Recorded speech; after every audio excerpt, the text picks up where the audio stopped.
Hello and welcome to the all-new, all-different #1 Comics Podcast, a weekly comic book podcast where we take a look at a brand new #1 comic that's newly released in comic book shops as well as digitally, break down the story and art, give it a review, and tell you if we think that you should move on to issue number 2. This is episode number 18. I'm Dan. That's Bob. Say hello, Bob. Hello, Bob. We also talk a little bit of comic book and related news, as well as what's new at comic book shops this and next week. And this week, we'll be taking a deep dive into Boom Studios' new #1, Ghostlore by Colin Bunn. Beautifully said. Ghostlore by Colin Bunn. A whole bunch of other people worked on this book as well. We'll get into all of them in just a moment, right after this break. And we are back with episode number 18 of the all-new, all-different #1 Comics Podcast. We're in the news section, but, Bob, there's not really any news this week. It's a very dry week. The driest there's been in a while. There's actually no news to speak of this week. Again, James Gunn, since his announcements, the news has just dried up. You would think Tumbleweeds. with Guardians being released and with, I don't know, James Gunn did say something about crypto. I'm not sure what, but I didn't even feel like that was enough news to pull out to really talk about. Like, it was like a maybe crypto will be in the Superman movie or something like that. So that's not even worth mentioning, even though I just mentioned it on air. But still, not really much there. I guess, speaking of Guardians 3, I haven't seen Guardians 3 yet, but you have. I have. Is there anything you want to say about Guardians 3? Of course, we don't want to spoil anything, but I don't know. Did you have a positive experience, negative experience, lukewarm? Did you like it? How did it compare to the other two? What are your thoughts? Well, I saw it Sunday, so I saw it pretty much right when it opened. We were still in the phase where people clapped after the movie, which normally doesn't happen after the movie's been out for a few weeks. Sure. I'd say it wasn't the best Guardians movie. I still think the original is the best. Mm-hmm. And it's definitely not up there in my upper echelon as far as Marvel movies, but I would put it in the upper mid-tier. Okay. So if you had to rank them 1, 2, and 3, what places would you give them? Just the Guardians movies. Yeah, just Guardians. To me, I do 1, 3, and 2. Oh, okay, so still better than 2. I liked 2. I thought 2 was kind of fun. I don't know. I haven't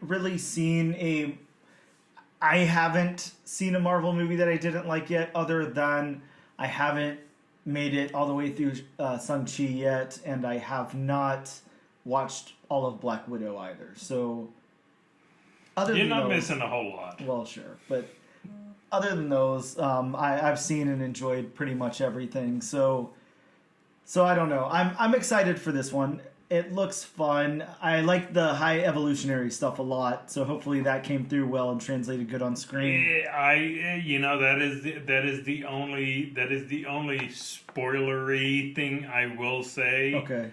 I do like his design. Yeah. I definitely do like his design. I mean, they translated it from the page to the big screen very well. Good. Such a cool character. Such a really, I don't know. I really like that character a lot. I'm happy that they brought him into the MCU. Does this feel like the end? Like, is it a good, I don't know how to word it. Like, not is it a good send-off, but like, does it feel finalized? Does it feel like there's absolutely no chance, again, no spoilers, but like that you're just not seeing these characters come together as a team again on screen? Like, do you feel that in the movie? Yes and no. I say yes and no because yes, it does seem like a finality somewhat, but it's one of those it's one of those. It's a finale for the iteration that we know. Okay. So they could make more Guardians movies, but how the team has been is not what they're going to do going forward. So, last question about the Guardians 3 then. Is there any universe where James Gunn does this thing at DC for, I don't know, 3 or 4 movies, it doesn't pan out, he gets shit canned, and then Marvel invites him back to do a Guardians 4 or like a Guardians spin-off, and then he does?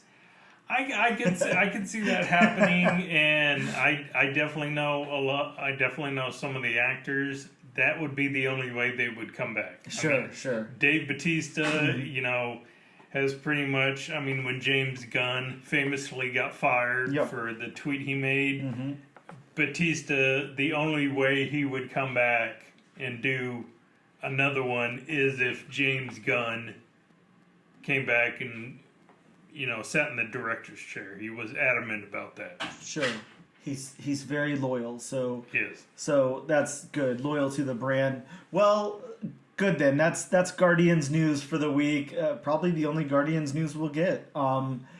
Maybe one day I'll see the movie and then I can talk about it some. But for right now, you get Bob's take on it, and that's definitely good enough. Bob, were you a fan of the Meg? Did you see the original Meg movie? Did you like that at all?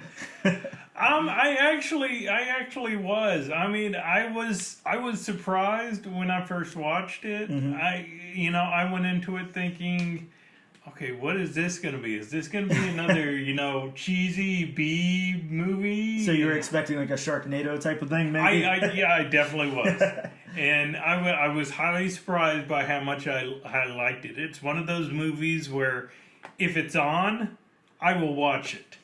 Well, yeah, I agree with you. I didn't know much about it either, other than, I'm a huge Jaws fan, and I love dinosaur movies and stuff, so I was like, oh, I don't care what this is, I'm going. So me and a friend went opening night, and I can tell you right now that there was only 2 other people in the theater with us. It was completely empty, but we had a great time. It was a lot of fun. Plus, any movie Jason Statham is in, sure. I mean, it's not going to be Shakespeare by any means, but it's going to be action-packed. Yeah, and it was a fun movie. It was. So, have you seen the trailer for Part 2? I did. I don't know what to think about it, though. I mean, is it the Meg meets Jurassic Park? Man, I love it, and I'm really, really excited that that's what they decided to kind of open it with, like all of those dinosaurs and the evolution of all that and everything. The Meg chomping on the T-Rex. Yeah, the only thing I'm sad about is that's probably, just in the trailer, or maybe like, I doubt it's even in the movie, but if it is, it's just that scene. So I would love it if they would just go back and just do the Meg in prehistoric times. Leave the humans out of it. We don't need them. I'd love to just see some dinosaurs and megalodons, and that would be super cool, but obviously that's not what we're going to get. So yeah, but every movie has to have at least one human in it. I mean, sure. that was the biggest talking point about Transformers. It's like, you should have left the humans out and just focus on the Transformers. Well, are there any movies where they just don't have humans in them? I'm sure something exists. What was that good dinosaur movie from Disney a while back? Well, I guess tons of animated things don't have to have people. But... yeah, Land Before Time, The Good Dinosaur. Yeah. Did The Good Dinosaur have any dialogue in it? I can't remember. I never saw it. Oh, okay. Yeah, I saw it, way back in the day, but I don't remember much about it now. I don't know. I wonder if that kind of thing exists. Could you make a movie, possibly, a dinosaur movie or something like that, a creature movie, whatever, with no humans whatsoever and no form of communication, like no one talking, kind of like, I guess they kind of do it on like the Discovery Channel or History Channel or whatever, where they have those dinosaur fights and stuff, or they do like Walking with Dinosaurs. Sometimes they have narration, but I don't know. I feel like I have at least seen something where there's no dialogue. Maybe I'm wrong, but sounds fun either way. Let's give it a shot. There was that one really cool book a while back, something about reptiles. I can't remember the name of it now, but it was a dinosaur comic, and it was dialogue free. Age of Reptiles. Have you ever read that? I have not. Or looked at that, I guess, I rather. haven't. Actually, I've never heard of it till you just said it. Oh, okay. Very, very cool series of books. Really wonderful art in there. Really cool stuff. I strongly suggest you check it out. Well, look, since we're kind of news free, I'm gonna try something, and I'll give us like a brief pause before I try it, so that way I can edit it out if it doesn't work, because it might not be that entertaining. I don't know. Knowing us, you'll have to edit. Yeah, probably. But okay. Here's my question then. Yes. We know at some point moving forward, there's going to be an X-Men movie in the MCU. I don't want you to fan cast it because I feel like that's just overdone. Like, everybody does that. Who cares? Isn't AI doing that right now? Exactly. AI might be writing the movie as well. But that is true. and all the dialogue and everything else. But hey, it'll save on hiring the director. Absolutely. Cut some cost. I like it. But here's my thought process on this. I think there's like around like, I don't know, like 40-ish core like X-Men or something like that. Something like that, yeah. Yeah, and you have your A's, you have your A minuses, and then you have like your B's and C's. Yeah, sure. Your D-list X-Men characters. The what's the one kid that like just blows up when he uses his power? Like he can only use it the one time and then he's dead. There was like a I mini can't remember his name, him. but yeah, the miniseries of what the worst X-Men yeah, ever. It was like a 5-part. Yeah, that was a cool series. So and then you have Dupe. Well, yeah. Oh, Dupe, yeah. Well, I mean, any X-Force, X-Static member, so, very fun. So my question then is, how would you, if you were writing the next X-Men movie for the MCU, who would be your team? And the caveat to this is you can't just go classic. Like, you can't say it's led by Scott Summers with Wolverine and Jean Grey and Storm, like... You can add some of those characters, but it can't just be that. Okay. You got to make it like a good 8 to 10 characters, and some of them have to be, I don't know, a little further back than that or whatever. And I get to pick and choose any X-Men throughout. Yeah, sure. Their history. X-Men, X-Villains, whatever you want. Man. They can cross over to the other side. Well, I mean, Magneto was the leader. Sure. At one point. I don't know if he's still the leader right now. Nah, I don't think so. As it is right now. That's actually one of them right there, Magneto. Yeah, Magneto, great one. Then I definitely have Wolverine because I just love the character, and I'm talking about Logan Wolverine. Logan, come on, not X-23. Come no, on, Laura not Kinney's X, a great character. Or Honey Badger when she was.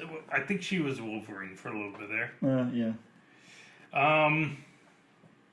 Then Gambit. Okay. Definitely. So that's 3 right there. That's 3. You're still going classic, so you got to throw me some oddballs. I know. I'm definitely going classic. I'm trying to think. Who's leading your team? That's the real question. Who's leading my team? Oh, that's tough. I don't know if he's leading my team, but I put Nightcrawler on that list. Oh yeah, Nightcrawler is definitely a great X-Men. Plus, I mean, he has the badass power set. Yeah. Plus that's a guy with the. Plus, he has a sword. I'd honestly put Kitty Pryde on the team. Oh yeah. Emma Frost. So what is that? 5, 6? Yeah, I think you got 6. 6. See, I'll do 2 more. I'm gonna go back a ways. I know she's more of an Avenger now, but I'd put Scarlet Witch on there. Mm-hmm. And sorry, but I'm not gonna put Jubilee on there. You're I know how much favorite? that disappoints you. Ah, come on. And then I'll go Storm. I know it's another classic, but I mean, Storm is just a classic. Yeah, Storm is definitely a great character to have on your X team. Absolutely. Okay, so then I'll go. Look, I'm gonna make mine. I'll try to make them oddballs. I'll go that route. It's a dupe. We're definitely being led by Jubilee. That's for sure. She's the leader. Who's the X-Men they erased out of existence because he was way too powerful and he couldn't control his Matthew something or other. Yeah, what's that dude's last name? I don't know. Malloy. I can't remember, but Jubilee. Yeah, Jubilee number 1, Psylocke number 2, because Psylocke the second greatest X-Men ever. Would you do Psylocke pre-split with Betsy Braddock or post-split with Betsy Braddock? I'm going post. Post. Yeah, post. Okay. Dazzler. I love Dazzler. Dazzler's such a great character. Marvel's foray into the music scene. Yes. I would get Forge on there for sure. I think Forge is a very fun X-Men. And now it's going to get tricky because now I want somebody like Blink or like Marrow or something on there, but I think I'll go with Maggot. Maggot definitely. Maggot has some of the weirdest power. Has some of the weirdest just features. Yeah. Maggot, a very interesting X-Men. How about? I can't decide if I want to do Stacy X or no. I'm gonna go with. I'll go with a New Mutant. I'll definitely put Danny Moonstar on there. Danny Moonstar makes love for great... Danny Moonstar. Oh yeah, I absolutely love that character. And then to round it out, I'm putting Laura Kinney on there. So we're putting we have our Wolverine, but it's going to be X-23. So I'll let you do one more since I did it. One more, okay. God, I gotta go. Jeez, you gotta have one reformed villain though. Yeah. Yes, I had Magneto, reformed villain. You gotta have at least one. That makes it tough then. Jeez. Even Apocalypse got along with the X-Men at one point. Can I just get a giant like Sentinel or something? Is that fair? Jeez. Let me think here. I mean, you could technically say Master Mold if you'd like. I would like Master Mold. That would be hilarious, actually. What about? Okay, reformed villain. I like it. Juggernaut. I'm putting Juggernaut on there because he's just brute force and he's just Well, I mean, there was that time during the Axis storyline where he became good, and yes. I think there's been a few other instances where he's got along. I know he's been part of the Savage Avengers before, so he has been on the side of good. Fun fact about Dazzler. Mm-hmm. When they were doing that whole foray into the music scene, yes. and they were talking about, movie and actually having, somebody portray Dazzler on the stage, mm-hmm. the rumor was it was going to be Bo Derek. Okay, so like way back in the day. Okay. Way back in the day. Because more recently, of course, there was talk of Taylor Swift playing the role, which... I'm completely behind that. That sounds amazing. I don't know why that hasn't happened. But. I think she might have. Didn't she cameo on a poster? Yeah, something like that. Something happened. First Class or Days of Future Past or something like that. Yeah. Something definitely happened. There was something out there in the ether, and I just have to say now, why the hell would you not regardless of how much it's going to cost or whatever. It's definitely worth putting Taylor Swift in that role. For one thing, it's a win for the MCU because she's still very, very relevant as a pop artist. Definitely. I think that, a lot of people would, a lot of her audience or whatever would cross over and see the X-Men movie just to see her in that role. Yes. So that's guaranteed ticket sales. And then, I mean, who looks better as Dazzler than Taylor Swift in 2000, in the 2020s? She looks like Dazzler. She definitely pull it off. She's got I can't imagine. I want that so bad. Actually, now kind of what I want, and maybe I'll save this for another episode. Maybe we will fan cast the X-Men as pop stars and see where we get. I'm sure we could get some Harry Styles or whatever in there. So that could be fun. That'd be more you because I'm not exactly into the music scene right now. Fair enough. But Hey. I mean, if it's any musician in any era, I could probably come up with some. Yeah, sure. Why not? You could get your I don't know what you Michael Jackson is Spider-Man. Yeah, your Eddie Vedder in there or something. your '90s grunge phase. Why not? Anyways, that's our news segment. Sure, we'll be right back.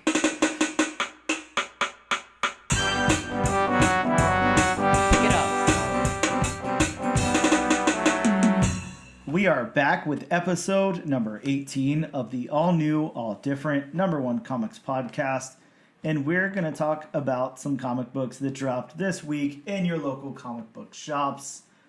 From Image Comics, we had the 6th and what appears to be final issue of Junkyard Joe. This is kind of sad. This has been like a really cool mini-series. I'm sad to see it go. Hopefully they do like a volume 2 or something with it. But it's actually been really cool. Been very, very interesting. Anything in that whole Geiger verse has been really cool. So sad to see that one go, but hopefully it comes back for something else. Speaking of something else, we have a new #1 called Something Epic #1. I wouldn't be able to say the creator's name if I tried, so I won't, but it looked like a really interesting book, and I believe that it was written and illustrated by the same person, so that's always really cool. A huge labor there for a comic. Next up from DC, we had Batman Incorporated, let me say it correctly, issue number 8, with some kind of first team appearance of, I don't know, all these alternate Jokers or something. And the first appearance of Tap Dance Man, Bob's new favorite character, who he's actually getting tattooed on his bicep this week. So now I want to team up of Tap Dance Man and Condiment King. I want that to happen, James. Please just make it happen. It could just be a one shot. Why not? I mean, you did Arm Fall Off Boy, basically. Yeah, well, wow. We also had a new volume of Green Lantern. We've got a new Green Lantern #1. And Bob, I'm going to grab... Sorry, I'm far away here from the mic. I've got my lantern ring. So you got a lantern ring. Yeah, I've got my Green Lantern ring right here to go along with my other stack of green and gold lantern rings back there. Red lantern, whatever lantern rings I have. You can become a white lantern. I can. I have like tons of them. So very, very excited about a cheap piece of plastic. Way more than I should be. We also had a new #1 called Spirit World #1. Now, I'm not too familiar with this, but it does introduce a new character, and I would love it if you could say that character's name for me, Bob. But there's a new character introduced here, and it looks like DC's going to be doing this with a few books coming up pretty soon. There's now I'm completely blanking on it, but there's quite a few coming out. This is a 6-issue mini, and it's got the newly introduced character. I'm going to go with Xanth. Xanth? Okay, very cool. Well, yeah, I don't know. Just the title alone, Spirit World, makes it sound really cool. I see this character here with this awesome sword that just looks really cool. It looks like the sword from God Country, if you remember that book.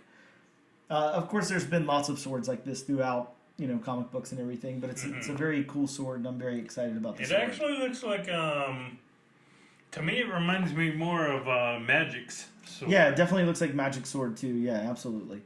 I don't know, just a cool looking sword there. Hopefully the book pans out to be something awesome. But I do like the title, Spirit World. So hopefully that's something cool. From Marvel, we have Amazing Spider-Man issue number 25. So this is the lead up to what we're gonna find out happened with Peter Parker. What did Spider-Man do? Hopefully we find out soon. But this is an oversized 56-page issue of Amazing Spider-Man. Which has a very cool Disney 100 variant. Oh yeah, that Disney 100 with the new Avengers. Very, very awesome. Mm-hmm. Mickey Cap in the lead there. Love it. Very, very cool. I didn't get my hands on the 1 in 100 this time, so that's now, I think, 2 that I'm down. I didn't get the Infinity Gauntlet or that one, so gonna have to backtrack on those. But I do have the colorized versions, so hey, I'll take those for now. We've got Extreme Venomverse #1. It's got that first appearance of Samurai Venom. People pick that thing up. Samurai Venom. You definitely are going to want that. It's very, very cool.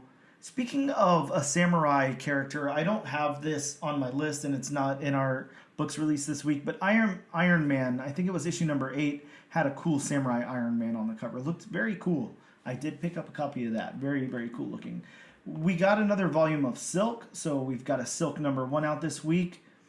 And to backtrack a little bit, I know I said last time that Spider-Man 2099 Dark Genesis number 1 came out, that it had the first appearance of Blade 2099, but this apparently also has the first appearance of Blade 2099 in issue number 2. So maybe we're doing a cameo, first full type of thing on it. I don't know. So it's a Hulk 180, 181 situation. Yeah, we'll see if it ever gets up to that value, but yeah, we got that kind of situation going on, as well as Flip Side 3.0. Huh. Yeah, I don't know. Sounds like a skateboarding trick from the 90s, but it does. Yeah. It does. Anyways, I'm sure Tony Hawk knows all too well about a Flip Side 3.0. I'm sure. Those are the new comics that came out this week. We'll be right back after the short break.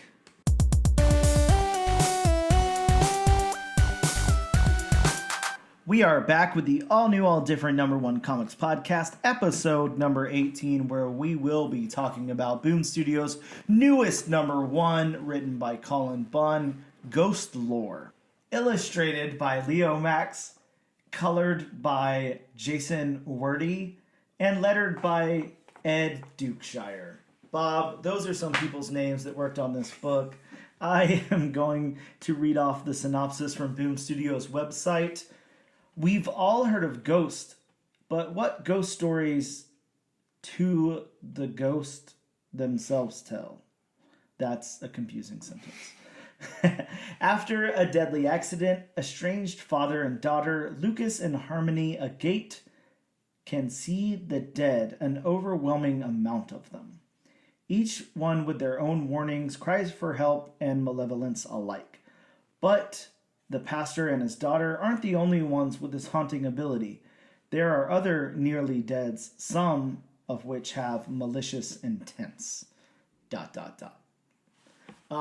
That's an interesting synopsis given what we read in the book, because I will say that just right off the bat, I enjoyed this book.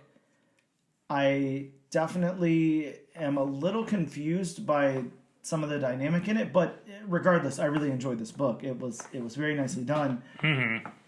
I think this is obviously a synopsis for the overall series and not really the first issue, Right. because we don't really get into much of that here. No, we don't get into individual stories. We just know all the dead and nearly dead have stories to tell. Yes, and if this is going to turn into like an anthology type of thing for ghost stories that like ghosts have to tell their stories to like pass on or whatever, then that's freaking awesome, and I can't wait. That's going to be really cool. But either way, this is written very well, and this is going to be very cool. It is. So look, we made this joke earlier that this is going to turn into the Colin Bunn cast, because last week we did a Colin Bunn book. You guys might be confused if you're following the podcast week to week, and we made our announcement last week for a Scout comic that I can't quite recall the name of here. But we announced that we would be doing a different book, and surprised that book did not come out this week, at least in our local shops. So that one's on the back burner, and we picked a backup, which was this Ghostlore book from Boom Studios. Mm-hmm. Of course, written by Colin Bunn, much like Lamentations was last week. Now, that being said, I think it was a good choice, a very good backup. Yes, and yes, we are now 2 for 2 in Colin Bunn casting. Hey, all I can say is, maybe by the 3rd book we can get Colin Bunn on the show to talk to us. That's where my hope lies. That's all me and Bob want, is some cool creators to talk to. Fingers crossed. Yes. So maybe one day that will happen. Who knows? Anyways, I'm going to kind of go over my same credits that I gave Colin Bunn last week. So I don't know if you zoned out during that part or if you didn't listen to last week's episode. Here we go again. Colin Bunn begins writing comics around February 2005 with Future Quake, and then on The Damned from Oni Press, as well as Six Gun. He did Fear Itself tie-ins for Marvel, Deadpool kills Deadpool, Deadpool kills the Marvel Universe, Fearless Defenders, Venom, Monsters Unleashed, and Magneto. He did Harrow County, the epic book from Dark Horse, along with Tyler Crook. He did Wolf Moon, and then he returned to Marvel in 2015 with Moon Knight. For DC, he did Aquaman, Green Lantern, The Lost Army, Lobo, Sinestro, and he did Micronauts for IDW. He also wrote on Uncanny X-Men with Greg Land on art. He co-wrote the Drax miniseries with CM Punk. He did The Empty Man for Boom Studios, Conan the Slayer for Dark Horse. Aftershock, he did The Unholy Grail, Dark Ark, Brothers Dracul, and Witchhammer, The Unsound, and he did Star Wars Darth Maul. He did Venomverse and Bone Parish, and as I mentioned last week, Empty Man and Harrow County currently in different stages of being optioned or development. So nothing to shake a stick at. Colin Bunn, the master of modern comics, along with, there's some greats in modern comics. Like we keep talking about James Tynion. God, I'll never get that right. James Tynion the Fourth. Colin Bunn. There's just some people that just everything they touch is kind of gold lately. And they're really pumping some stuff out, and that's definitely Colin Bunn. I mean, he's really, really highly up there. So we've also got Leo Max, and I hope I'm saying that right, because this illustrator just goes by Leo Max, so maybe their name is like Leo Mac or something, I don't know. But either way, not a whole lot in the comic scene, but the stuff that they have done is like super impactful, because we're talking DC's Joe Hill's what was Joe Hill's sublabel? Hill House Comics imprint over at DC. He did Basket Full of Heads. He did all 6 of those issues, and that is some outstanding artwork on those. And then he also did for DC's Black Label Rogues, if you remember that kind of magazine size square-bound books for DC's Black Label that he did. So he did the art on those 2 books, and then, of course, moving here with Ghostlore. So just a really, really cool creative team so far. I mean, we're talking some seriously good art, and then, of course, Colin Bunn penning this whole thing. So that's a big accomplishment. So I'm going to read over my synopsis really quick. The book opens with a reverend giving a sermon while he and his wife discuss the declining attendance at their church. We learn that their son stopped speaking to them and that their daughter begins smoking and plans to leave the family to move to New York City in a few years when she can. The reverend asks his daughter to drive the family home so she can practice driving because she failed her driving test and she's got to retake it. She then sees a ghost boy in the road and swerves into the woods, crashing the family car. And as they crash, the mother and son are shown as shadowy figures in the back seat, while the father and daughter are bloodied up in the front seat.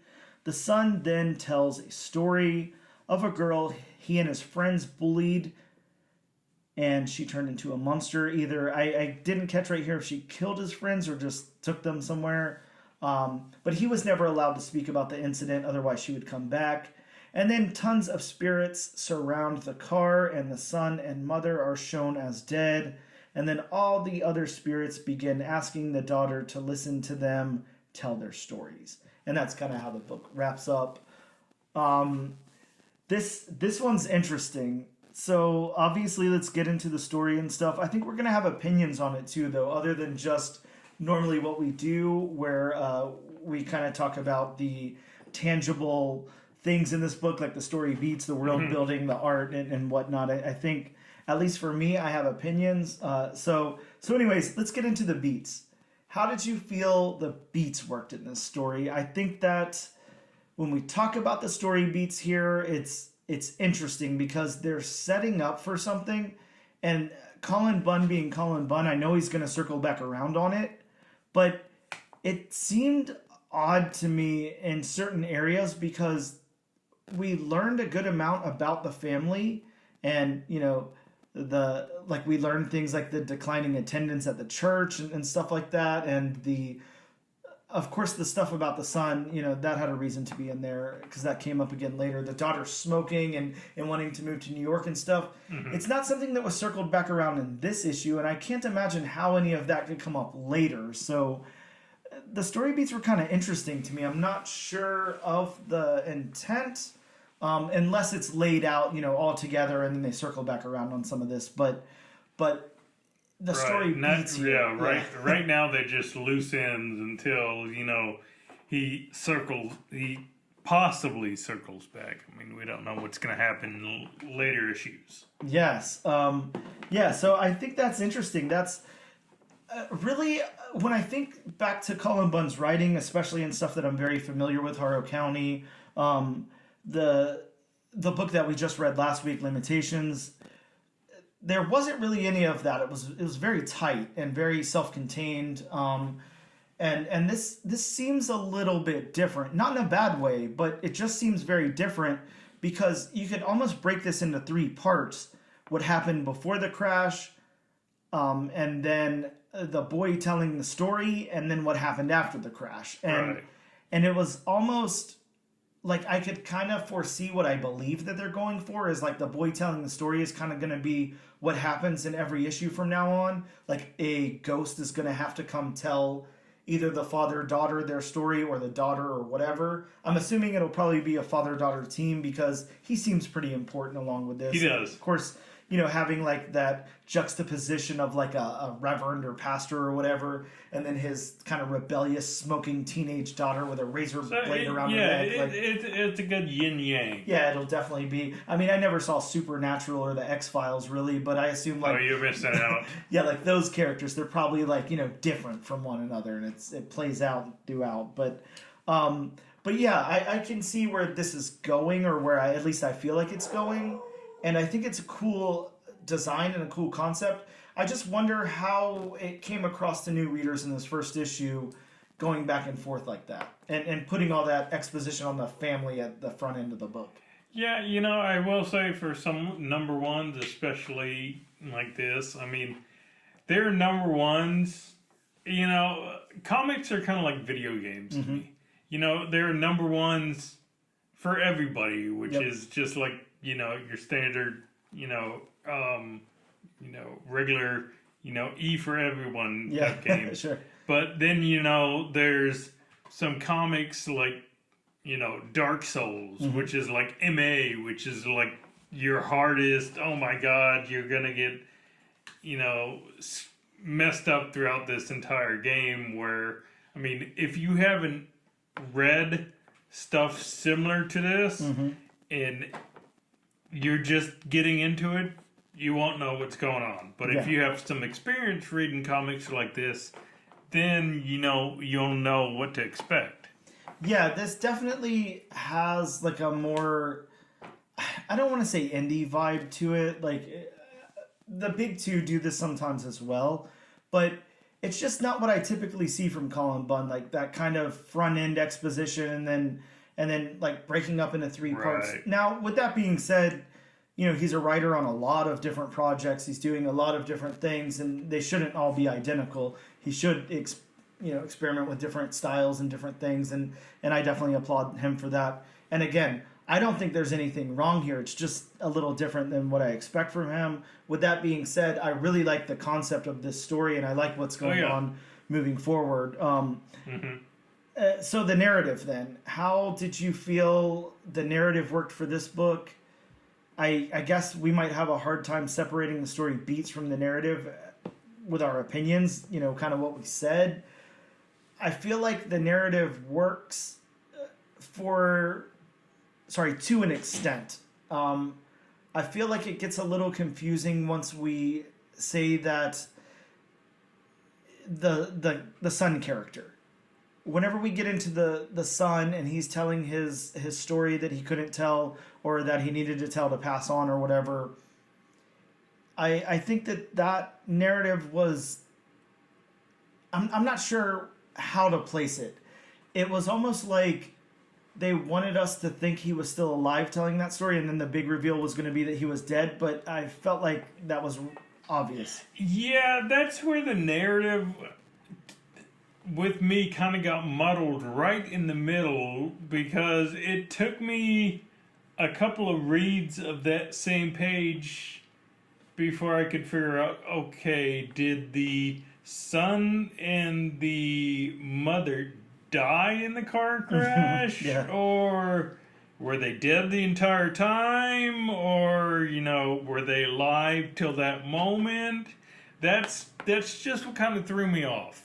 Yeah, I think that was kind of the weird part of this. It didn't. I don't know. It wasn't obvious enough what was going on there. Yeah. That's the only part in this that kind of is iffy for me. I think that part's a little weird in its storytelling, but other than just that one part, the rest of it is just straightforward. Yeah. You can pretty much tell what's going to happen. It's just that and that might be nitpicking. That might be, oh, I didn't read it how it was intended. I didn't interpret it how it was intended to be interpreted. But that's just the only part that, at least to me personally, was kind of muddled. Yeah, I completely agree with you there. So, how about the dialogue then? How did you feel about this dialogue? I want to say, for me, going back to Limitations, that one was such an easy read, even though it was an oversized book. It didn't feel like it. This was also an easy read. It definitely wasn't hard, but I felt that, the text a little bit more than I did in Limitations. I felt like it was there. We talked about exposition in that book and how it really didn't have much, and then this one's kind of got some loaded at the front end a little bit. And again, I feel like that will pay off in later issues. I think probably that has to do with the dynamic of the father-daughter character there. How, obviously he's a reverend and he's trying to do the best he can for his family and have them be, I don't know how to word it, but stereotypical, like, good kids or whatever. And then his daughter's out here smoking and wanting to move away and stuff like that. So I feel like the exposition on the front end probably had a reason. But as far as the dialogue throughout the story, I definitely feel like it worked very well. I feel like every character had a good voice, and I was able to distinguish each character's voice, and it worked very well. And it definitely wasn't too much. It was an easy read.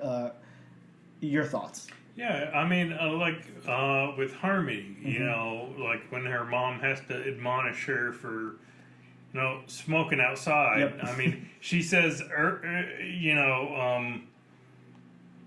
there's some exposition or dialogue, I can't remember which, either it was the mother or the father who said it, how the daughter, every time she speaks to him, it's, with contempt in her voice. And then, again, you have the mom admonishing her for smoking, so it's like, okay, she does have contempt for him. Yeah, and there's something going on there. Of course, I feel like that'll be revealed in later issues, hopefully. But yeah, there's something about this daughter and then father, and then even when you bring the mother into the fold, it's kind of real world. I feel like they took kind of like a slice of life. I could see that as a realistic thing that's not over exaggerated. You have this mother and father, this wife and husband who are heavily involved in the church and stuff, and the father's a reverend and everything. And of course, the kids got to rebel a little bit. They have to kind of go against that. And the mom, she's not like taking sides, but she's being a realistic person. Hey, don't smoke where your dad can find you smoking. Not hey, what are you doing? Don't ever smoke again. She's more realistic than and that. It's like the mom tells the dad when he's talking about, every time she speaks to him, she has contempt in her voice. The mom just goes, she's a teenager. Yeah. Teenagers are supposed to be that way to parents. Yeah, I really like the mom character. I like how realistic she is. I think that definitely works, especially balancing out this family. You got a son who doesn't speak, you have a reverend father, you have a rebellious teenage daughter, and then the mom's just in the fold, and she's kind of making everything work. She's like, seeing all sides of it. Now she's going to have a story to tell. Sure. And that could be a very interesting story for her to tell. I can't imagine at all what that might be. So then let's get into the world building. We're pretty contained here. We've got like what seems like I would imagine like a little small town somewhere. Yeah. With this small... that's what I'm getting. Like small town. Mm-hmm. Yeah, churches dotted here and there. Yep. Mm-hmm. Yeah, and again, like I can see this, as a real place. This definitely works. You're driving home from church. There's like a heavily wooded area and everything. And then we have the world of like the spirit world of the ghosts or whatever. So I like the world building a lot here. I think that they definitely brought this world to life. I like the character designs of the ghosts, how they're a little transparent, especially as their dialogue gets a little transparent and everything. I think that's really cool. And with the spectral goldish, greenish glow they absolutely. have to them. Yeah, that, and then I really liked that first ghost that we see, the little boy with like the stuffed teddy bear or whatever. That's such a cool character design.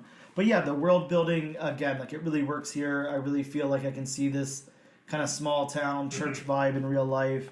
Definitely works out. So over to the art then, again illustrated by Leo Max. The character designs. Look, I think that we already said it up top. He did Basket Full of Heads. He did Rogues. I'm not sure the gender of this illustrator, so let me not impose what I think. But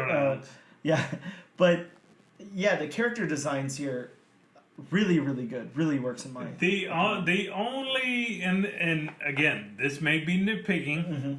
This is my just personal preference, but sometimes the facial features kind of get diluted and muddled, especially in the and you're not too far from it when they're sitting in the pew in the beginning of the book. Oh, yes. Yeah, sometimes just the facial features get a little too muddled and too they disintegrate a little too much, I guess is the best word to use. Yeah, well, it's got that kind of sketchy thing. I guess I'm very used to it with these horror books. They have that sketchy looking vibe to them. And that's what I and the readers have to remember. I mean, it's a horror-themed book. Yes. Like I've said, you don't want horror-themed books to have like Alex Ross matte painted. Yeah, you definitely don't need that.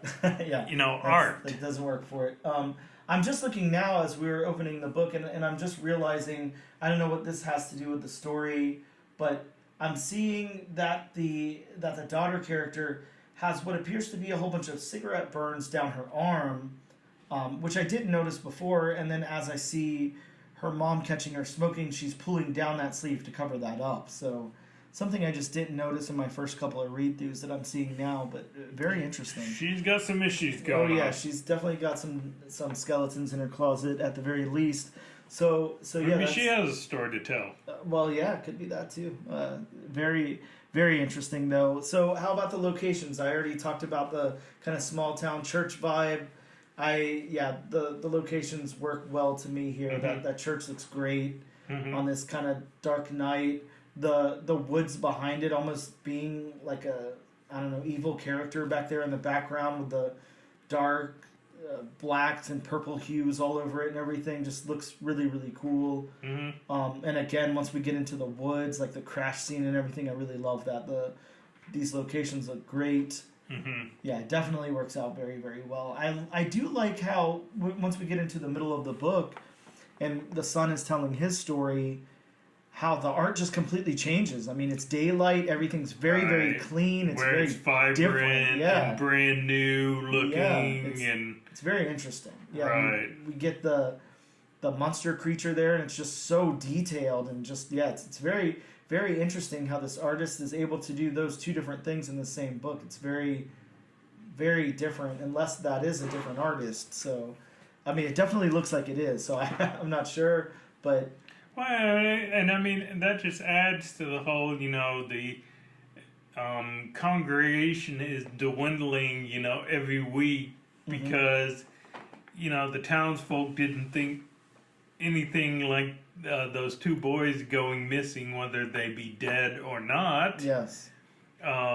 So I mean that just leads into the whole. Okay, this happens, so it's going from vibrant, everybody showing up to just less and less people showing up. It getting a little more dilapidated is a bad word to use, but I can't think of anything better to use. Yeah, and look, I'm looking here now at this inside cover, and I'm just learning now that is illustrated by somebody different. It's illustrated by Brian Hurt and colored by Bill Crabtree. So that is some separate art in there, and I'm wondering if maybe moving forward, as the issues go along, and we're seeing these different stories being told by the Ghost, if it's going to be illustrated by this team or maybe different teams. I think that would be cool. That would be definitely something very, very cool to do in there. And that, again, that's called the unfolding. So unfolding is that story, that B story that's being told in here from the Sun's Ghost perspective. So then let's get into the backgrounds. And again, now we're almost anthologizing this, but yeah, I kind of talked about this woodsy, like, I don't know what you call those. I don't know if they're vines or what's going on there, but this kind of overgrownness that has these dark blacks and purple hues to it and stuff. I think that's really cool background, and it goes throughout at least the first portion of the book here, behind the church and everything. Oh yeah, in that wooded area. You can definitely tell, there's some type of evil by just seeing those overgrown vines or whatnot. Yes. Yeah, and again, in the backgrounds, the woods, the sky, everything looks great here. I'm really loving the colors in this. It's very, very vibrant. Works very well. I think the backgrounds look wonderful. We get into the crash into the tree again, and it's just, there's ghostly spirit figures coming up and automatopoeia and everything, and it just looks great, blends nicely into the background here. So I think the backgrounds are done very nice. So the last thing, the colors, and I kind of already talked about those quite a bit. Yeah, the colors look great. There's a lot of very, very vibrant colors in this book, and then there's a lot of dark that still is lit up beautifully. So see, and I mean like I've said, I mean, you have the newness before the incident happens. So, I mean, it's nice, vibrant, you got sun shining and all that. And then you have the not so new after, that stuff went down, where, I mean, it just seemed like perpetual night. And, I mean, you just have that, washed out, darker tone look to everything. So, yeah, the colors definitely work. Yeah, absolutely. I'm really enjoying the colors on this, so a lot of credit goes out to that colorist, who is Jason Wordie. So, yeah, very, very nicely done on all of that there. So, Bob, the big question, would you move on to issue number 2? Oh, I'm definitely moving on to issue 2. Yeah, this is, to me, even though it burns a little slower than Limitations did, same thing. Like I have to know what's going to happen in issue number 2. I'll be following this out throughout the series. There's nothing that could make me not want to continue to read this. It's such a cool concept to know that there's spirits that are trying to pass on to the other side, and they need to tell their story first. And apparently, this is going to be the team that has to hear those stories. So I love that concept. I think it's wonderful, and this is 100% just a TV show in the waiting. Like there's no way. It does seem that way. Yeah, yes. This has to be something. It's almost like, I don't know if you ever watched Ghost Whisperer with Jennifer Love Hewitt that came out a few years back. Not. I actually loved that show. I mean, it was very campy. It was almost like if you took like the Hallmark Channel and made like a ghost type of television show out of it. But it was fun, and it's got the same kind of vibe, but I could see this being much darker in tone and have the same kind of thing going on. I was too busy watching X-Files. Well, fair enough. But yeah, definitely a win for me and Bob alike. That's 2 for 2 for Cullen Bunn. Definitely working. I strongly suggest you go out and pick this up. It's got quite a few different covers. There was a 1 per store thank you variant that looked amazing. Maybe seek that out if you can. But yeah, great regular covers, great incentive covers, whatever cover you can get your hands on. Or if you can only pick this up digitally, I strongly suggest that you do. With that being said, we're going to take a quick break and we'll be right back.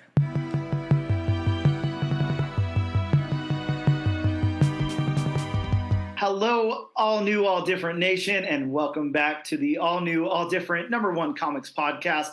This is episode number 18, and we have a very, very special guest all the way from somewhere on the other side of the globe. Ladies and gentlemen, welcome Lawrence Goodman. Hello, Lawrence. Welcome to the podcast. Hello. Thank you for having me. I'm really excited to be here. Yes, absolutely. Well, we're excited to have you on. And can you tell our listeners exactly where you're from so we can get that right? Yeah, sure. Somewhere English, but yeah, I'm from London. So yeah, UK. Yeah.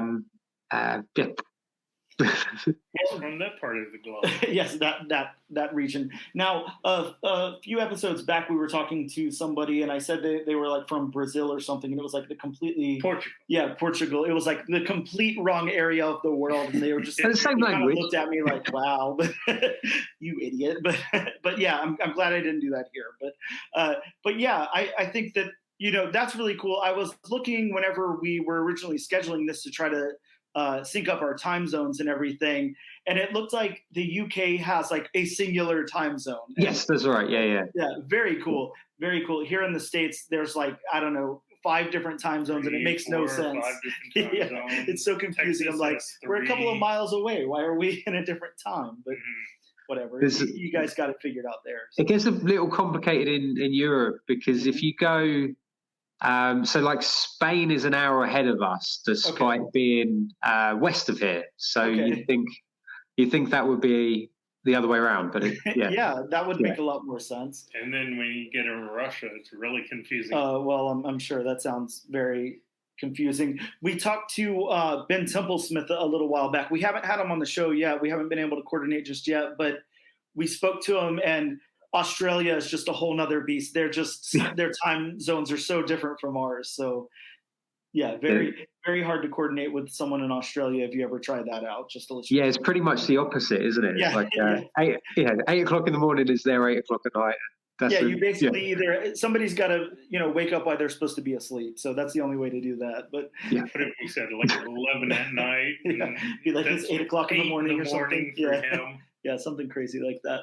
Anyways, absolute pleasure to have you on all the way from London. So that's very cool. How's the weather in London today, if you don't mind telling us? Yeah, we had thunderstorms yesterday. Today has been just patchy rain.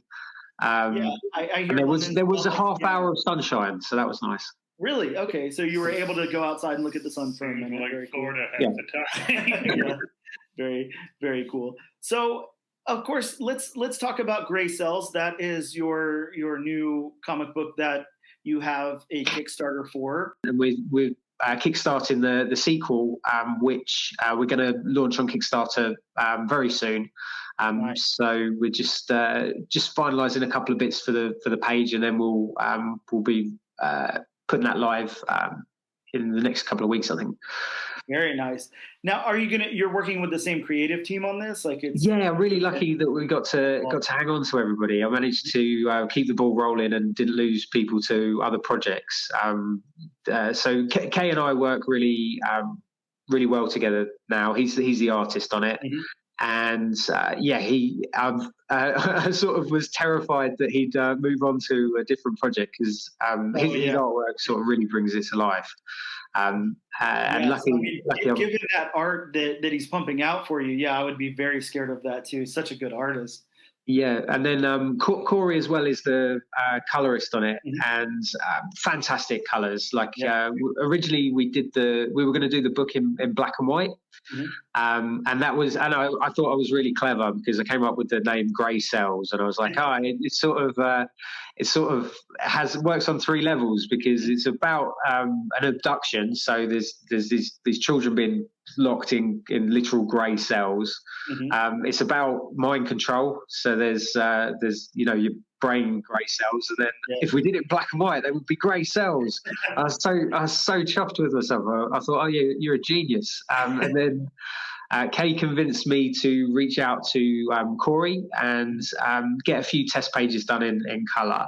And then it really brought the book to life and added a whole new dimension to it. So we didn't look back once we did that sample. Yeah, and I could just imagine now kind of having that vision in your mind of it in black and white, and then getting those sample pages in from the colorist and just being like, holy shit. I mean, that's on a whole nother level. It's done very nicely. And of course I want to talk about the art, and we'll talk about the art. Now for anybody just joining in or anything, Lawrence Goodman is the writer and creator of this series. But he is going to give some nice details about the art as well, hopefully, if he doesn't mind. But yeah, the artwork on this book just, initially, of course, it takes a little bit to get hooked in on the writing on any book. Especially with comics as a medium, you're definitely first drawn to that artwork. You're drawn to the cover, and then you open it up and you get the interiors that are, typically illustrated by somebody other than the cover artist, and then you're either hooked in by that, and then comes the dialogue and the story as it unfolds and everything. And this, just right off the bat, this all works very, very well together with you writing the colors and then the illustration there by Kay. But I wanted to talk about some of that illustration because whenever we go into the kind of grimy like Frogman scenes and stuff like that, I'm automatically transported to like 1980s New Mutants Bill Sing Cabbage. Like that's where my mind goes, and I'm like, man, it's really good. It's got this nice abstract to it, but it also has so much detail that's just, I don't know, just flying off the pages and stuff. So I have to imagine you must be very, very proud of all the work that you guys put in this together, and then how it came out.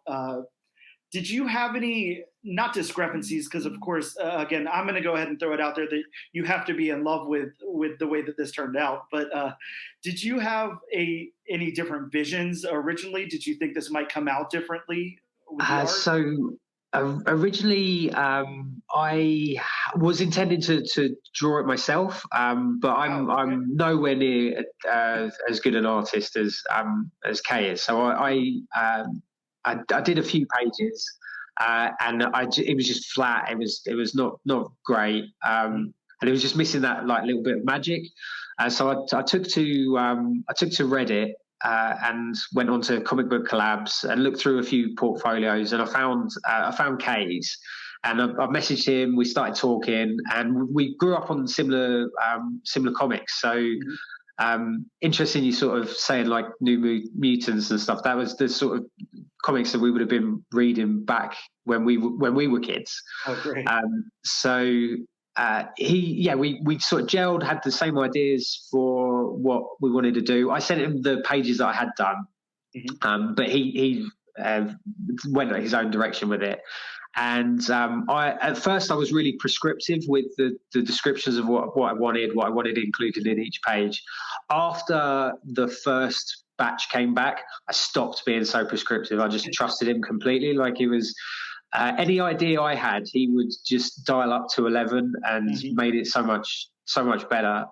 He's got like this really visceral way of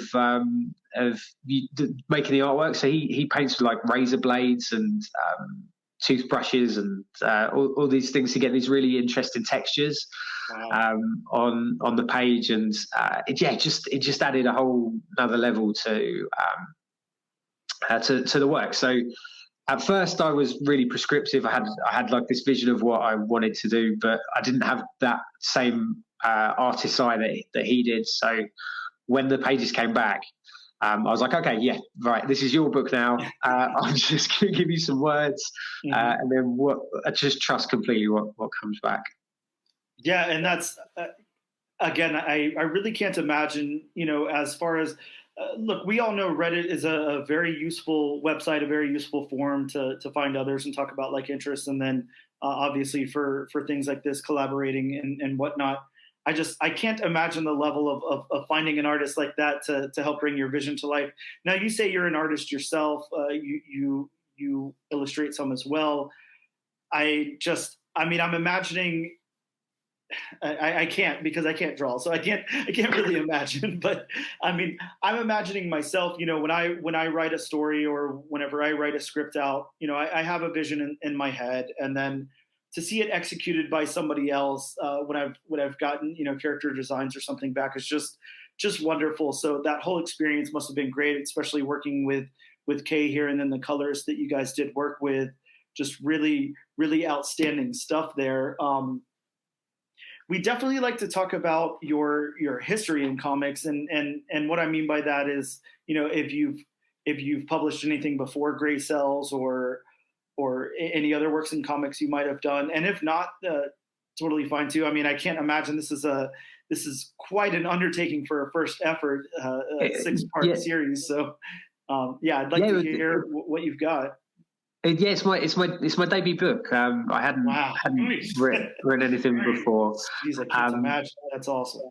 I have written over the years, so I've done some short stories and things like that. So I'm not new to writing, but I've not been published, nothing serious.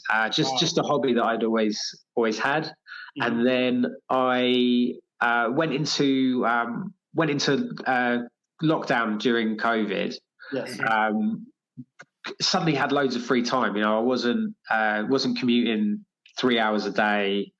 I just had like extra brain power that I could dedicate to something creative. Had loads of extra energy because I'm not stuck in an office, and then stuck on a train, then stuck in an office, and stuck on a train. So I just sat down, and the world was really interesting at the time. It was filled with terrifying things. Like the news was scary. The whole world was mad. Everyone seemed to be divided into like two different worlds, where we were both living in simultaneous realities that did not mesh with one another. And that's got me thinking about like the things that used to frighten me when I was a kid. And so I sat down, and this is the first time I really got to plan and put a load of thought and effort into this kind of story I wanted to tell. And then it was just really lucky that I managed to get that time that I could dedicate to it. Yeah, well, again, to me, quite an undertaking. I mean, you have this very fleshed out. This definitely reads as somebody who's written in their entire life and has tons of things published and everything. So you're definitely on the right track there. I could definitely see this as a monthly book or whatever. I know you probably, for the most part, told the story you wanted to tell there with that first volume, and now you're getting out another volume, which is really cool. But yeah, I feel like this is right up there with some of the stuff we read from Boom, from Image, from Dark Horse. It's definitely a high caliber of writing, in my opinion. I definitely applaud you for that.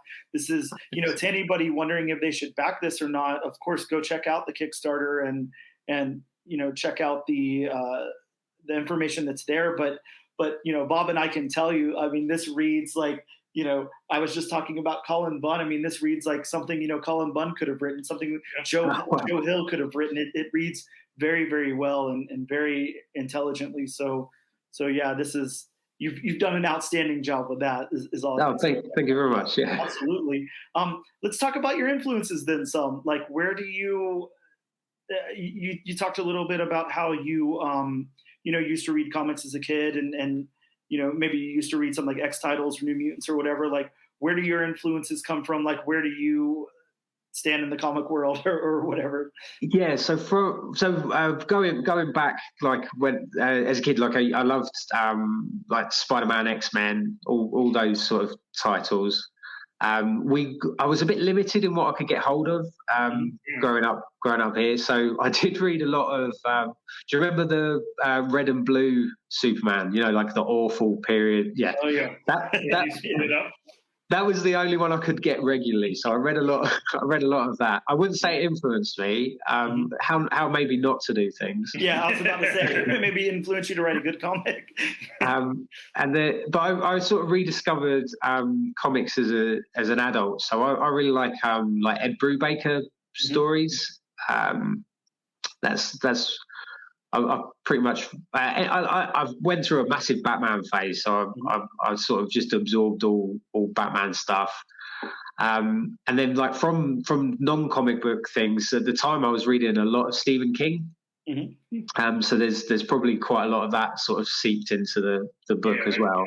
I can definitely see a Stephen King influence. But yeah, I sort of got quite a broad taste in stuff. I started reading. I started branching into sort of more indie things. I like a lot of the stuff that's coming out, like Fair Square. You know, Fair Square comics. So like Black is the New Noir.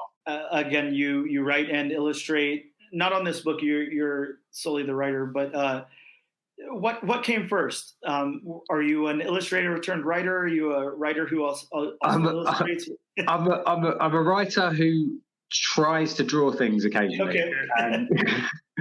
So I find it does sort of like spark your imagination sometimes. So rather than if I'm trying to come up with a character, I'd rather sort of like doodle one, and then I see things and it starts to like spark stories in my head. Okay. But I wouldn't. I'm not gonna make a career off this. You'll stick to the writing. Understood. Yeah. Well, yeah, I think this is just such an undertaking. I think that the story that you were able to tell here and then convey along with the illustration just really holds up and really is in that kind of top tier of horror writing that Bob and I have been reading for the show lately. So I have to ask, with the Frogman character himself, is that what you initially went with? Like, was that your vision of the Frogman character? Did you think that he would kind of like morph in the way that he does? Was that some direction that you gave to Kay, or? Yeah, so there was that. We're definitely like symbiotic. Like, okay. I forget where like what my idea was and what his idea was. I did pitch it as something like a. He's trying to appeal to these kids. So he's trying to come off with like a friendly vibe. So he's like a distorted Kermit the Frog is what he thinks in his head he's projecting. But because he's warped in his mind, then it's not quite. It's more sinister than that, and he can't keep it straight. And then Kay, I think, I'm pretty sure Kay decided to draw it differently every time. And it was great because it sort of fed into that idea that we had, where it was you can't really trust your senses and everything is changing and you're not really sure what's real and what isn't in any scene that he's in. Going back to the New Mutants thing, I was talking about Bill Sienkiewicz earlier and what he did with New Mutants. When I think back to that Demon Bear storyline, you have this Demon Bear, who's basically like taking everything out of Danny Moonstar, and then she's laying there and everything, and every time that the Demon Bear is coming to her in her dreams, he's bigger and bigger and more ferocious, and he's different every time, and sometimes he's a full 2-page spread, and sometimes he fits very nicely into a small panel. And I see a lot of that there, not as like a rip or anything, but maybe as like an influence or a similar kind of character that just, like you said, you can't really trust what's going on. It's more like your fear of what's going on or what you're feeling with the character. So I can really appreciate that. I really like the depiction there. I think that, again, I just think it's wonderfully done. Yeah, I one of my favorite villains from like X-Men was the Shadow King. Like that was, okay. Nice. Yeah, that was right up. I was talking about Shadow King earlier. Nice. Yeah. I thought that Frogman reminded me a whole lot of Shadow King. Mm-hmm. Yeah, that definitely ticked a lot of boxes for me when I was a kid. I just thought that was the coolest villain. Yeah. Yeah. Again, we're talking about excuse me, the book coming out now. This is self-published or Yeah, so okay. We have got a publisher in the UK. They're in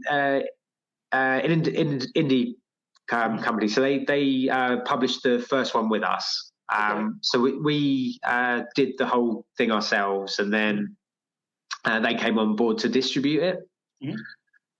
So they're on board with it. They're called Marcosia.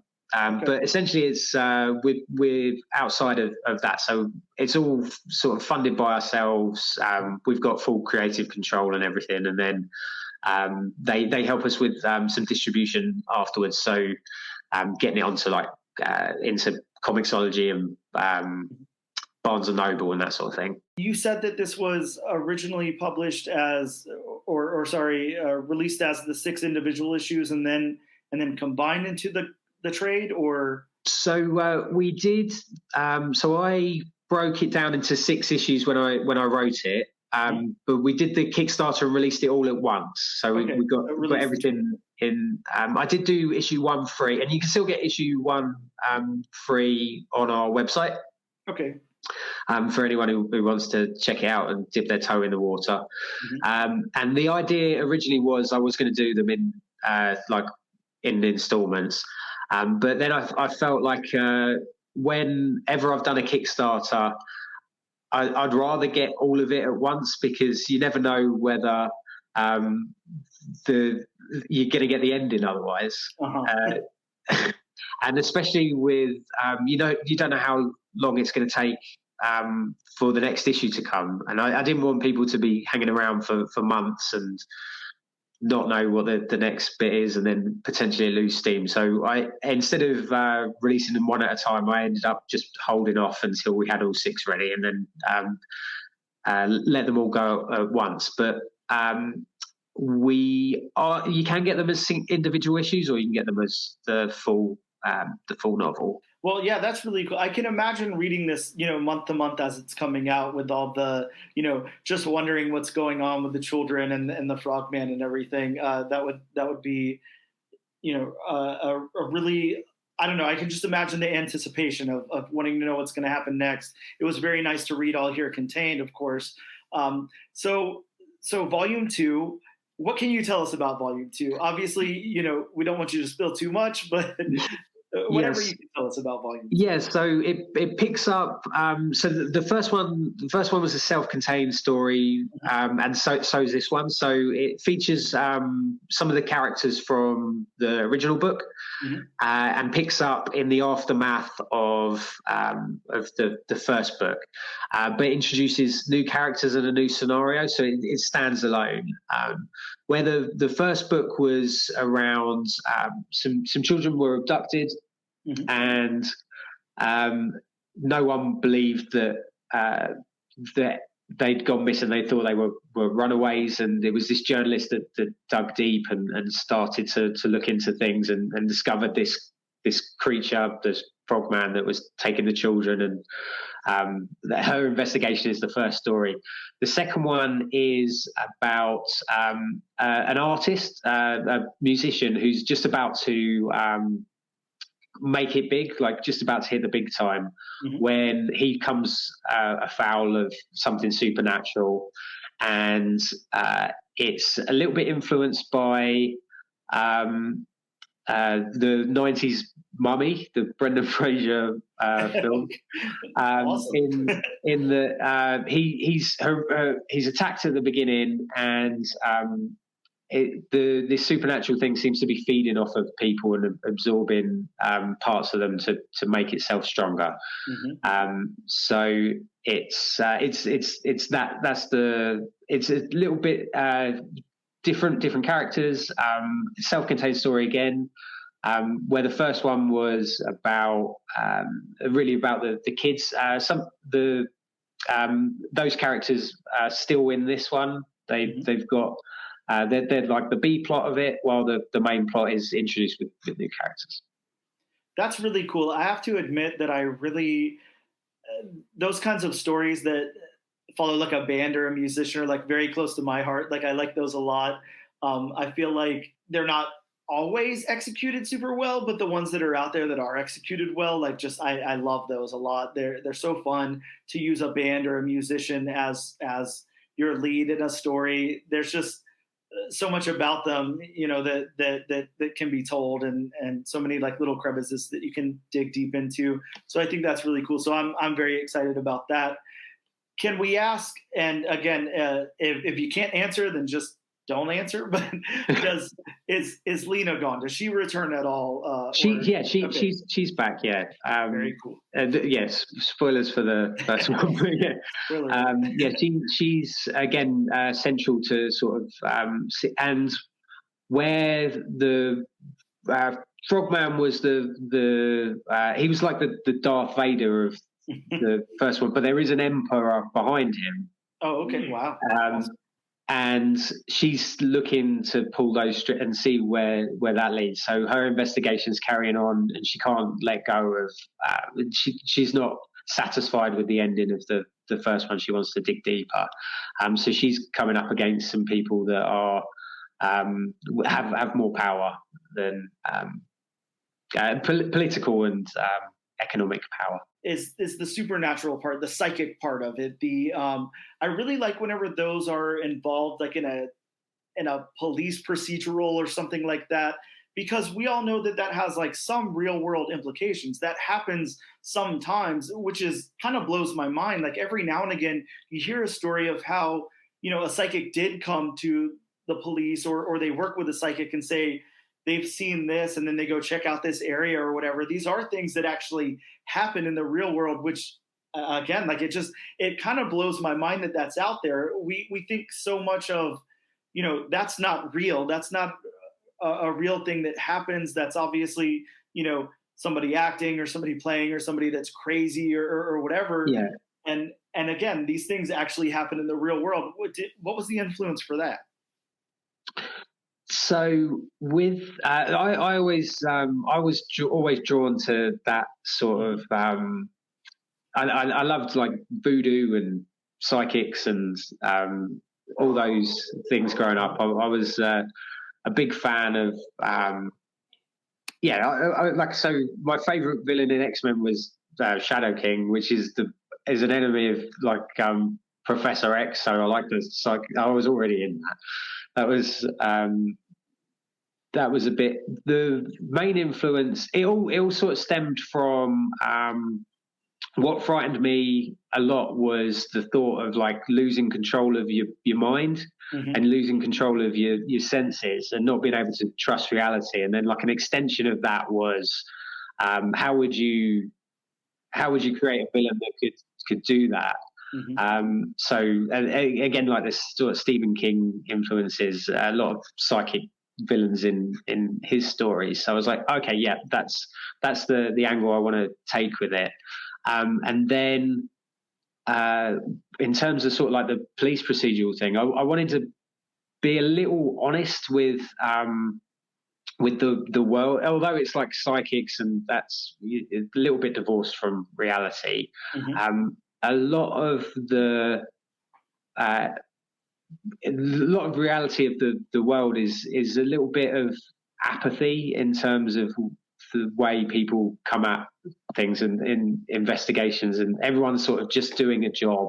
They may be a little bit divorced from it, and a lot of the breakthroughs in these cases are like a luck, and we sort of attribute them to talent and expertise and but a lot of the time it's just luck when there's a break in a case because someone comes forward or someone makes a connection or someone just spots someone in the street. And a psychic is sort of like a narrative embodiment of that luck. You know, it's a way of visualizing, and it's a way of personifying that unexplained. So for instance, in the story the kids go missing, and it's luck that the mum called the right newspaper, who put it in front of a journalist who was eager to make her career.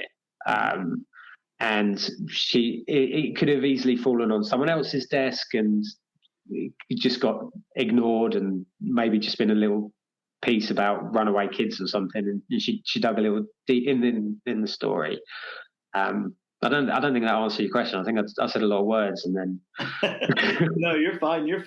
Again, like I really like how it just translates to the page here. There's a lot of real world to this book that, I don't know, given the synopsis or whatever, I mean, in all reality, I didn't expect. You know, I didn't expect the subplot of the accusations of infidelity, the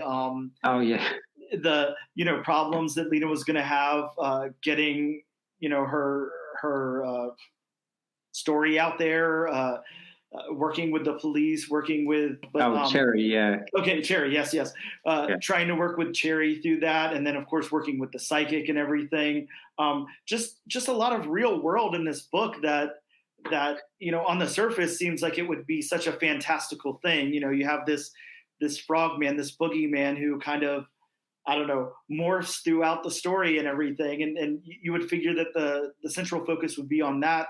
But it's really not. It's really on these characters and Lena's determination to get this story out there and get, rescue these kids and free an innocent woman. So I can really appreciate your storytelling. I can really appreciate, again, the artwork is just phenomenal, as well as your storytelling here. And it's such a high caliber for an unpublished writer. So that really blows my mind that you don't have anything else out there. And again, I think that, to our listeners, anyone listening to this on any of our streaming platforms, as well as YouTube and everything, this is very, very worth your time. This is very, very worth your money. You're going to want to see this out there. You're going to want to read it and then read volume 2. And then, of course, read a potential volume 3, and then anything else that Lawrence is pumping out, because this is the kind of creator that we need to see out there in the comics world, a fresh voice, someone who can tell a complete story, a complete realized story, and then team up with such a good creative team. This is absolutely something you're going to want to back. So can you please tell us a little bit more about your Kickstarter, and then how people can back you and find you on social media and wherever else? Absolutely, yeah. So we have a website which sort of will update with information on the new book as soon as we can, and that's inked-dreams.com. And that's got all there. You can get the original book, issue 1, which is the first 22 pages of the novel, is free up on there if anyone wants to check it out. You do want to check it out. It's also on Comixology and all that stuff, but yeah, definitely go to the website, because then I get the money, not Jeff Bezos. But the other one, so the Kickstarter itself, we're just setting up the page now, so I'm probably a little premature coming on the show, but it'll be in the next couple of days.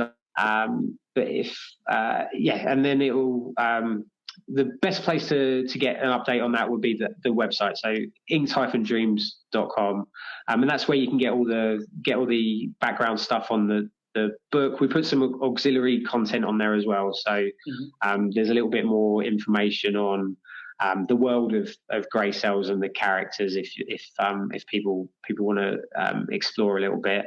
And yeah, you can get the issues, the back issues through there, and there'll be information on the new book. Very cool. Now, have you thought at all about again, like in kind of closing here, but have you thought about what you'll do with your different tiers of I don't know, pledgers or backers through Kickstarter? Yeah, so we had some success last time with we had like posters, we had hardback, softback, like a collector's edition one. We did some variant covers. and we'll definitely do some tiers where you can have the both books together, so the original and the second one. Kay's volunteered to do some cool stuff, which is like draw people into the book if anyone's interested in that. Very cool. That'll be what Bob knows. Don't worry. We did do, which was quite popular, was some tarot cards, a tarot deck to go with it, because tarot features quite a lot in the book with one of the characters. Mm-hmm. So yeah, we did a deck that went along with it. So probably do that one again. Everyone listening, you're absolutely going to want to back this. This is. All I can say is go to his website and read that first issue. Go check that out. You're going to be hooked in and immediately want to read the next 5 and then back the Kickstarter for Volume 2. It's very, very good.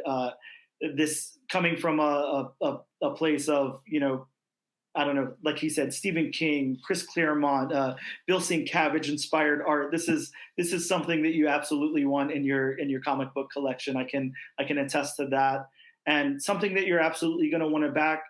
Lawrence Goodman, a creator that, you are going to see more of. Absolutely. I can just imagine once, some publishers get their hands on this, they're going to want you writing original stories for them as well. And so to wrap up in closing, the last thing I want to ask you, how do you see this story fleshing out? Again, do you plan on, if your Kickstarter is successful, which I assume it will be, continuing on to a Volume 3? Do you have stories in your head for a Volume 3? Okay. So we have. I pitched 2 stories to Kay when we finished Volume 1. Mm-hmm. And I said, are you happy to keep going? Do you want to go again? And he was like, yeah, of course I do. I'd love to. So I said, do you want to? So I've got 2 ideas. I can do this one or I can do this one. Which will you prefer? And he said he liked both. So we've worked it so that there will be a third one, which will focus a lot more on Josh, who's the boy who was abducted in the first book. Okay. So that would be the third one that we'll do. We're also doing like an action adventure book as well in between, which is completely separate from this, and we're just in the planning phase for that one, just to have a little bit of a change of flavour for us as well. So yeah, there's definitely more to come from me and the team, and hopefully I can keep this team together for a long time, because we're really good and they are fantastic to work with, absolutely fantastic. Yeah, I can just imagine with the level, the quality that you guys are pumping out with that first volume. Like I said earlier, I would definitely want to continue with the same team as well. Very, very outstanding stuff. Is this something you could ever see if you were, I don't know, approached by a studio or anything? Would you ever turn this into a Netflix show or a movie or anything if somebody asked? I'm emailing them. I'm knocking on the doors. Yes.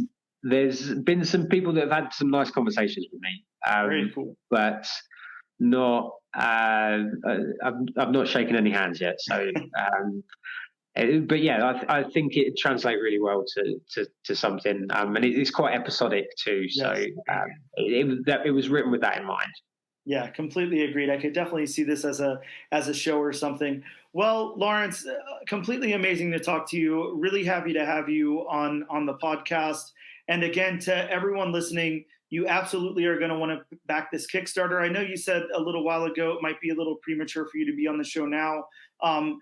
Look, we have tons of people who go back and dig our back catalog of episodes, as well as this will be posted on all of our socials, and then in the show notes as well, where to find you and the Ink Dreams website and all of that. But yeah, I cannot strongly suggest enough that all of you listening go back this project. You're going to want to get on the ground level with Lawrence Goodman. Make sure you can, get a signed copy of something or whatever, because I guarantee you in a good 3 or 4 years, he'll be the top writer at like Marvel and DC. So you're definitely going to want to get on the ground floor there with Lawrence Goodman books. if you do buy through the website, ping me a nice note and I'll probably sign it for you because it's me doing the. Very nice. Well, Bob and I will definitely be sending you one as well.